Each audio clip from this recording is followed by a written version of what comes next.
Hello, everyone. Welcome back to another episode of The Shift with Gina. As you know, this show is an accompaniment to my women's health group called The Shift, which is hosted on Mighty Networks. We do weekly workouts together. We do health challenges together. I share recipes every week. We are currently in the middle of a fertility series where I'm bringing in 6 different experts to talk about fertility and women's health. We're going to hear from some holistic practitioners, a fertility awareness educator who's going to teach about natural family planning for those of you who want to naturally prevent pregnancy if you're married and you don't want another kid, or you're just not ready for kids yet, but you don't want to take that nasty hormonal birth control. This fertility awareness educator is going to give a lot of useful information about how to do that.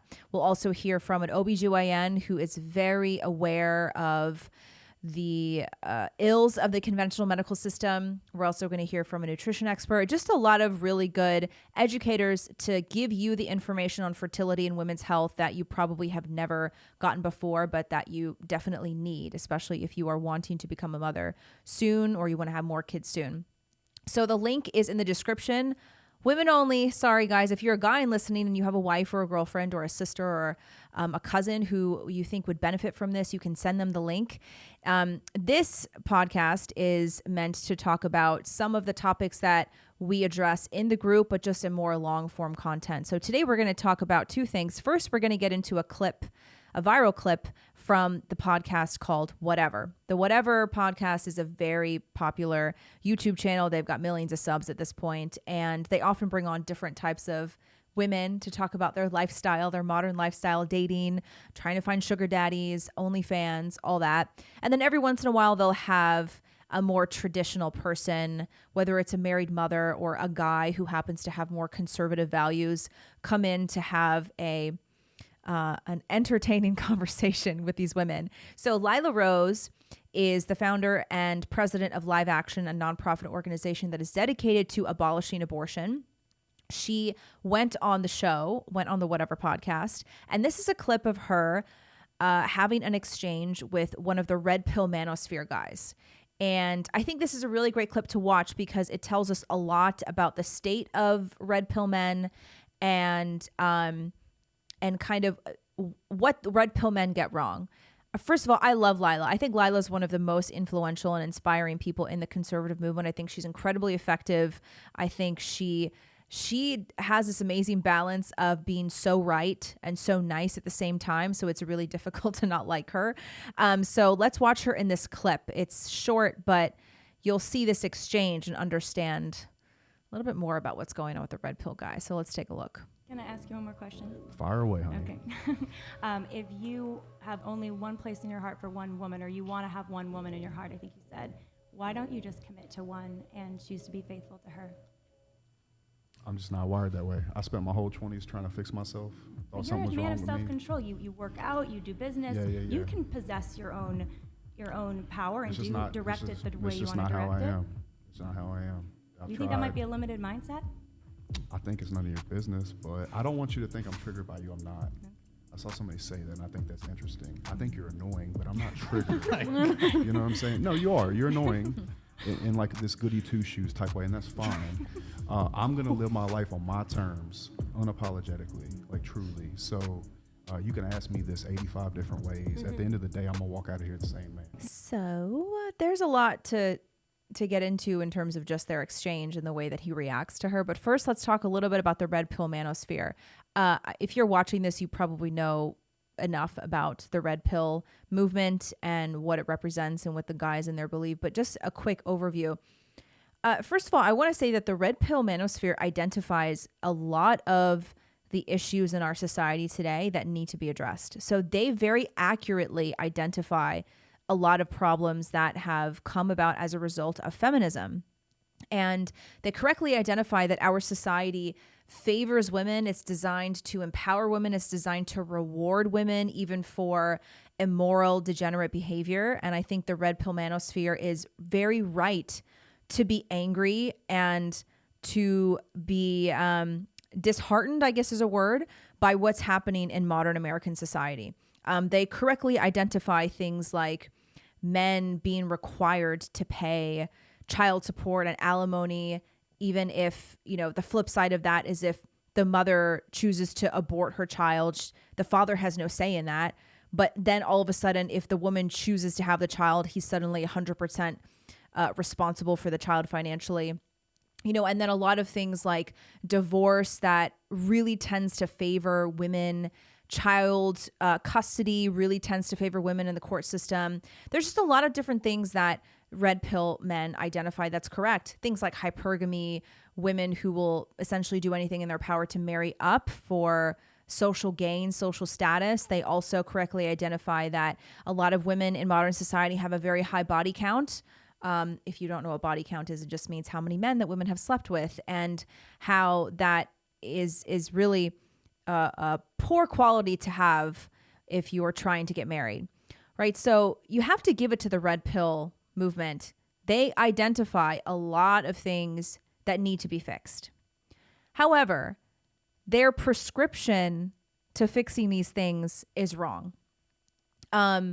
So one of the things that is very popular in the red pill manosphere space is identifying the biological differences between men and women. And because men are wired differently, they should be permitted to have a wife and a family and have 10, 20, 30, 40 side chicks and have sex with multiple different women, because sex is different for men. And sex is not as much of an emotional connection for men as it is for women. And it's much worse when a woman cheats on her husband than when a man does, right? So this is one of the beliefs of the red pill manosphere space.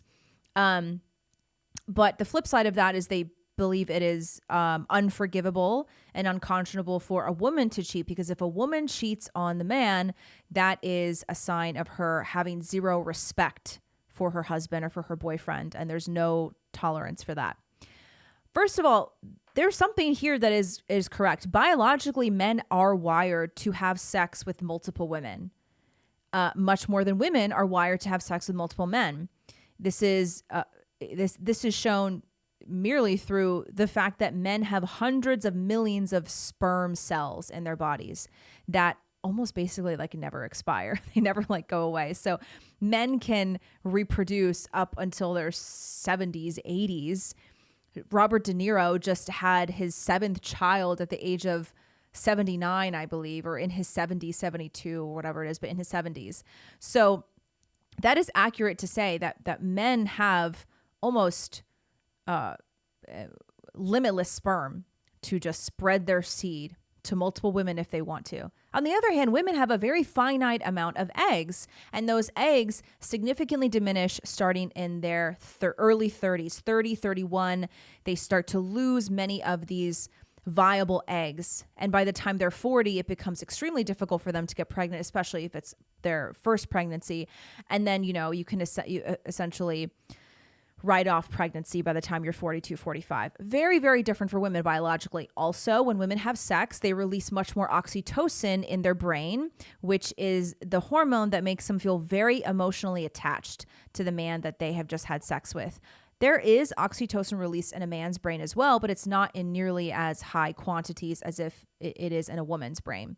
So again, these are parts of women and men's biology and physiology that point to the fact that yes, men are actually more wired to have sex with multiple women, to spread their seed, and to maybe not be monogamous.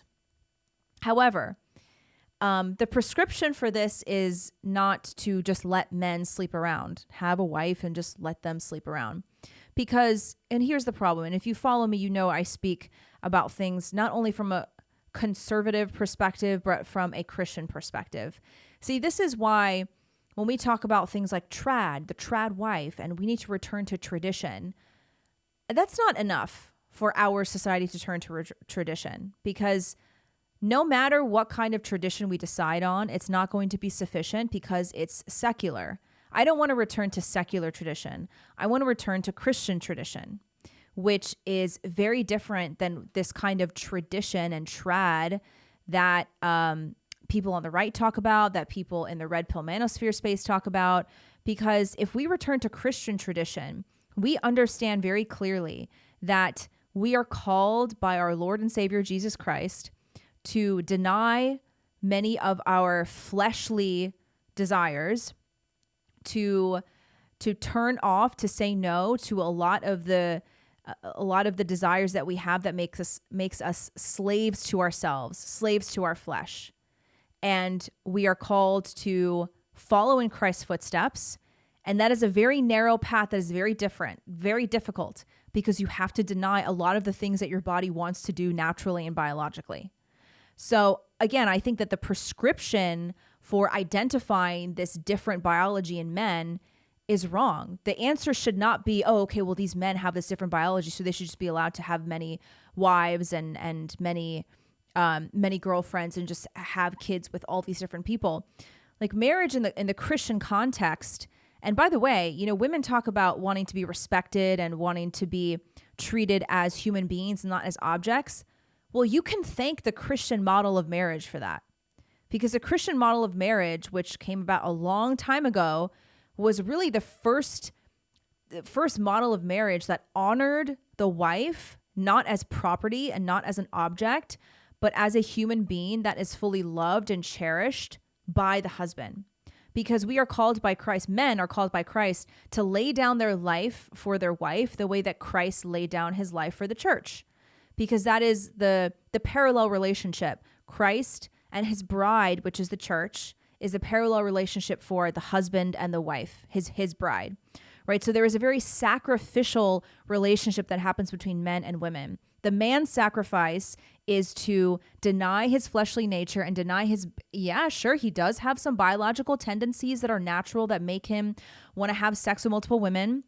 But the wonderful thing about submitting to Christ is that you are no longer a slave to these fleshly desires. You are now following in Christ's footsteps. It's not easy, but it's much, much, much more rewarding. Much more rewarding, not only on earth, but also in heaven, much more rewarding to follow down that path than it is to just sleep around with all these women, right? So this is why the prescription, again, it's wrong. We need to return to Christian tradition. And then on the other side of that, women, there's also a sacrifice that we make to step into marriage. We make the sacrifice of submitting to our husbands, of submitting to their authority. And you can argue that there are some things that women are biologically drawn to that men aren't.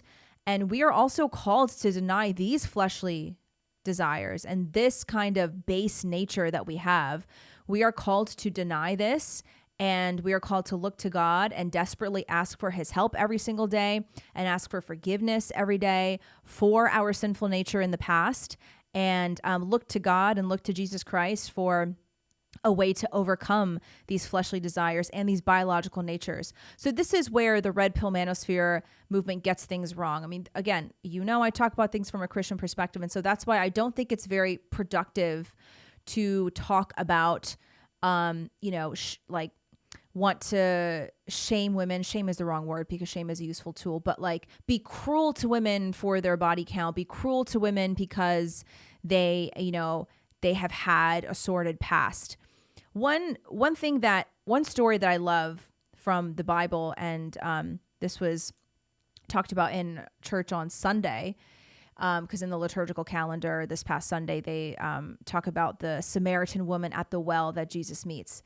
She was married 5 times, and she was a Samaritan, and a Jew like Jesus was not supposed to be seen with her and was not supposed to talk to her at all. And he saw her at the well, and he had every right to be cruel to her because she had a lot of sin in her past, but he was kind and he spoke to her out of love, but he was very firm with her. He says, "Where is your husband?" And then he looked to her and he says, "You have had 5 husbands, and the man that you are with right now is not even your husband." And she was shocked. She says, "Who are you?" And he says, "I'm the Son of God." And that's how he revealed himself as the Son of God. But what did he do to this woman who had a very an immoral past? He did not condemn her. He did not mistreat her. He just told her very firmly. He told her that she needed to change her ways. And so I think that this kind of story is such a nice example of how we need to approach women who, because there are a lot of women in today's society, as the red pill manosphere movement identifies. I think that we need to refer to this story and ask ourselves, how can we actually help these women change their lives and change their ways? So getting back to this video, another thing that you notice here when Lila is talking to him, you know, she kind of wrecks him in this clip because she asks him questions. She just essentially asks him questions and puts him on the spot to defend himself and defend his position. And he's not really able to do it. Number one, he's not even making eye contact with her. He cannot even look up from the microphone and make eye contact with her and speak directly to her. He's looking down. He's kind of slouched over. And Lila is taking this like very alpha position with her body language. She's just sitting here tall, you know, shoulders back, arms uncrossed. And she's just asking him, she says, you exhibit self-control. You go to the gym. You're a businessman. That takes a lot of self-control and it takes a lot of discipline to do that. So why wouldn't you exhibit any of that self-control and discipline when it comes to a wife and family and children and women? Why wouldn't you do that? Right? Because that isn't that the whole point of being an adult is to harness our desires and to exhibit self-control and discipline so that we are able to achieve something that is more rewarding and bigger than our fleshly desires. And then he says, that's just how I am. I'm just wired that way. And she says, don't you think that's a limited mindset? It's a great question because it is a limited mindset. Oh, this is just how I am. Biologically, this is how I am. Like, what if women were like, you know what? Biologically, I'm just wired to gain weight. So I'm going to be fat. That's just biologically how I am. Because women are. There are arguments that you could say that women are biologically wired to have a little more fat around them. Because we need to store fat for pregnancy and for birth and for breastfeeding. We have more estrogen, which and less testosterone than men do, which normally results in having a little extra weight on the body. So what if women were like, you know, it's biologically in my nature to have a little extra weight on me. So, you know, I'm just going to be overweight.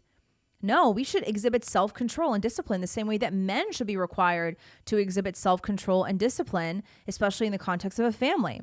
And then you see what he does. He answers like a feminist would. Number one, he throws personal insults at her. He calls her annoying. He calls her a goody two-shoes. He says she's annoying twice. And he says this very feminist phrase, I'm just going to live my life unapologetically, truly. This is who I am. Unapologetically, I'm going to live my life. That is as feminist girl boss as it gets. Isn't it funny how you have, it's almost like horseshoe theory, two ends of the extreme of feminism and the extreme of red pill manosphere. They kind of meet at the same point where it's like, that's just who I am. You can't change me. I'm going to live unapologetically on my terms, whether it's being an OnlyFans girl and selling my body online or being a guy who's got a wife and got 50 girlfriends, 50 side chicks. It's just who I am. It's the same logic. It's the same idea. Refusing to adopt self-control and discipline. And Lila handles that with such grace. And again, she's one of the best in the biz. What she did in this clip, in this episode, is truly speaking truth in love. She's not trying to humiliate him. She's not trying to embarrass him, but she is speaking the truth firmly in love, which is what we need. We need that more often. So I think this really shows how there are a lot of cracks in the red pill manosphere movement. You know, I'm not bashing the guys. I'm not saying that there's anything about these guys that we need to be mean about or be cruel about. Like, you know, again, I think there are a lot of things that the red pill manosphere has gotten right. And I think that it's a good thing for a lot of these men to have the veil pull back and really understand that this society is indeed catered towards women, and it rewards women for degenerate behavior, and it punishes men for being masculine, and it punishes men for being men. And I think these are really good things coming from the red pill movement. But, you know, again, the prescription is just a little bit wrong. I think we need to return not to tradition, but we need to return to Christian values. We need to return to Christian tradition, because that's the only thing that's going to save our society. Only thing that's going to save our country. So next, I'm going to talk about surrogacy, something that I despise deeply and has been very, very annoying and irritating to see online. Annoying is not even the right word. It's disturbing. to see children treated as commodities, to see women rent out their womb to grow a baby inside them and then hand the baby away as if it's just some stuffed animal that they popped out of their t-shirt. So there's this guy, I don't know who this guy is, but his tweet went viral. Let's take a look at this. This guy is Matthew. He's a gay dude. So he and his gay dude, I don't know, boyfriend, partner, whatever, they just bought a baby. Look at that. He says, Twitter, he is just perfect. Finn arrived literally into my hands with just 4 pushes at 3:03 a.m. on the 13th of May following 18 hours of labor contractions. Everyone is super happy and healthy. Finn has filled a hole in our hearts we didn't know existed. Look at that precious baby boy who was just ripped away from the only mommy that he has ever known. Look at that. He's posing in a hospital bed. That baby was probably born an hour or 2 ago, and they took the baby away from his mommy and put him on the chest of some strange gay dude. Some stranger. I mean, that's... Okay.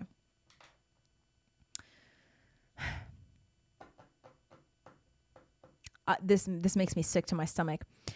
No, this is not the same as adoption. I think we need to abolish surrogacy in all its forms. Now, I know that there are some people who say, what about parents who are infertile and they can't give birth to their own children? That is tragic, especially for women who have always wanted to be moms and they feel called to motherhood. I think that is tragic that they're not able to have children biologically. I do not believe that is a good enough reason to buy a child and to hire a woman to carry the baby in their womb for 9 months. Now, another photo that I'll show you, Khloe Kardashian is just one of many celebrities who has done the same. So we can go to my screen now. I just tweeted this today. The buy a designer baby and rip her away from his or her mommy on an hour after birth trend needs to end. So I included the gay guy and his designer baby. And then look at Khloe Kardashian. This was her very recently. She's posing in a hospital bed, full face of makeup. She probably got a whole glam team to do her up before she went to the hospital to buy her baby.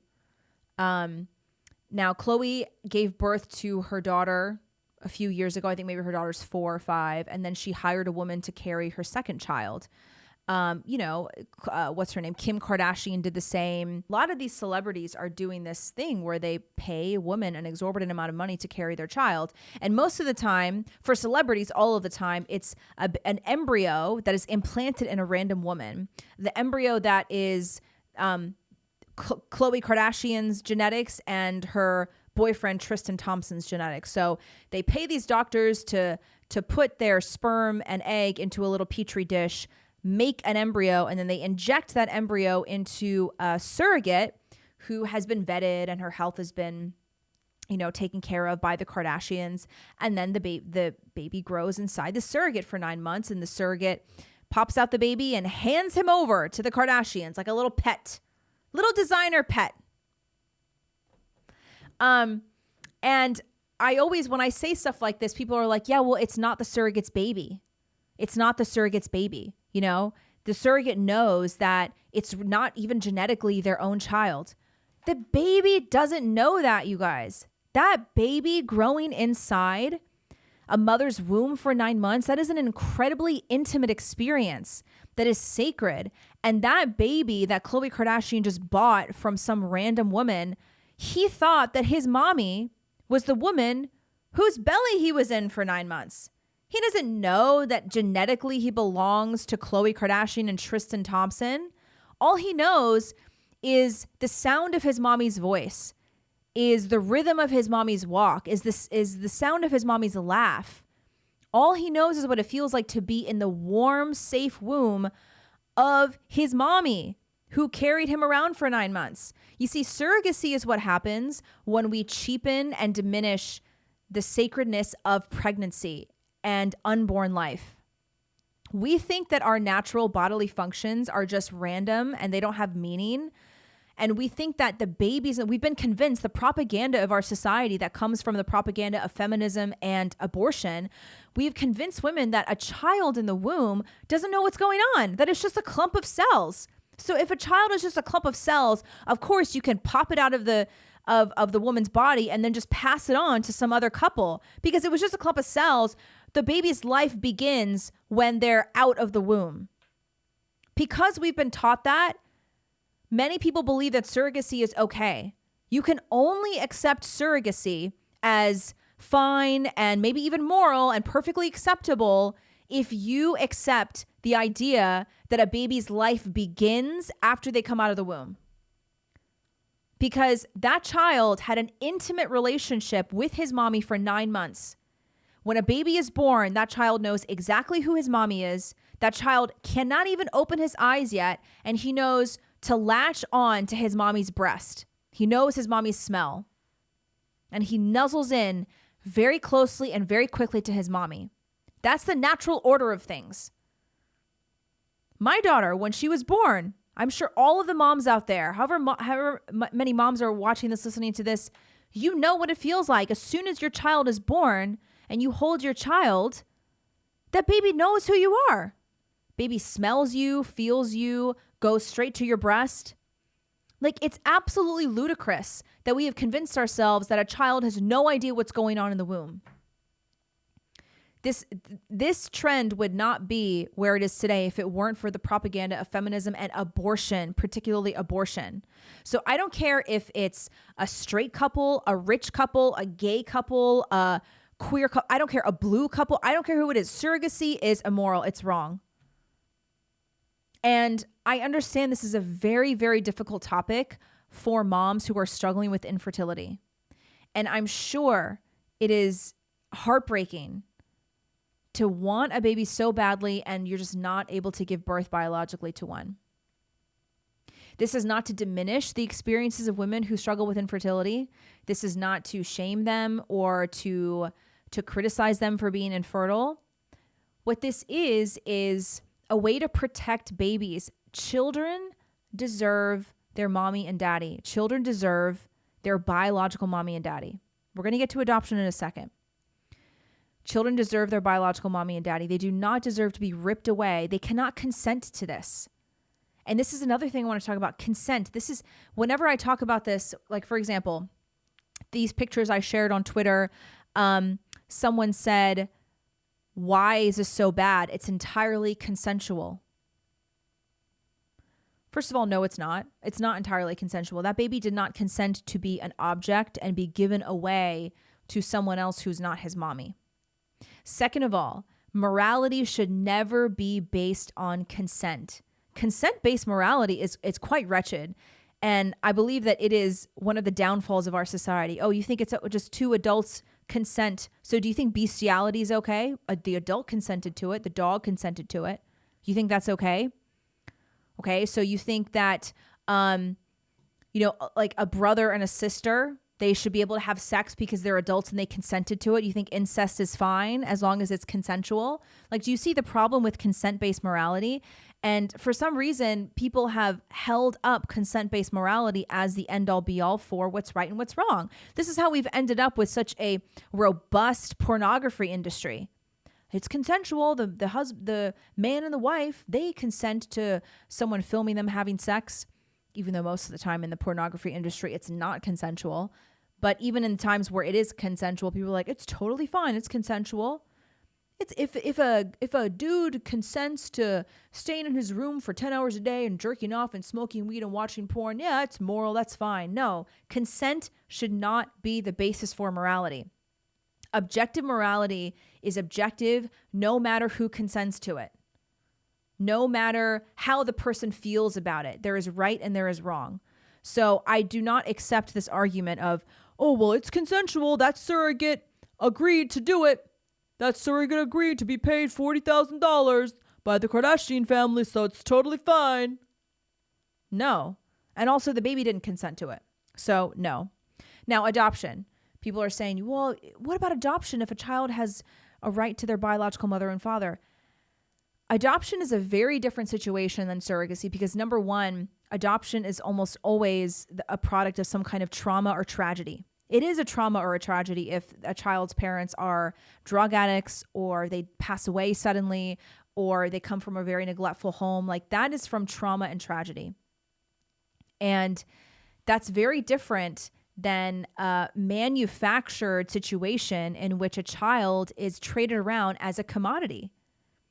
You know, it's like saying that miscarriage and abortion are the same things. No, they're not. A child dying naturally in his mother's womb is tragic. And it is not the same as a woman electively choosing to kill the child in her womb because she just doesn't feel like getting up early in the morning and being a mom. Not the same. Adoption and surrogacy are not the same. And by the way, there are 36 families for every one child that needs to be adopted. There are more families than there are children who need to be adopted.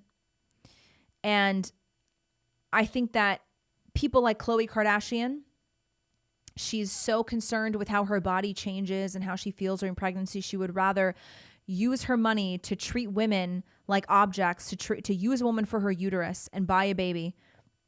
And also the gay dude, I mean, look, again, I talk about things from a Christian perspective. I do not believe that gay couples should be able to adopt or raise children. I don't. Definitely not buy a baby like that. It's very, very sickening. And I got in touch with someone who I'm going to interview soon about surrogacy, because the surrogacy industry is a lot darker than you think it is. The more that I have been learning about surrogacy, the more I realize it's a very immoral, unethical industry that needs to come to an end. Again, my heart breaks for women who are not able to have children biologically, but I'm sorry, but I do not believe that surrogacy is the solution. I believe that life is precious and that babies are not commodities.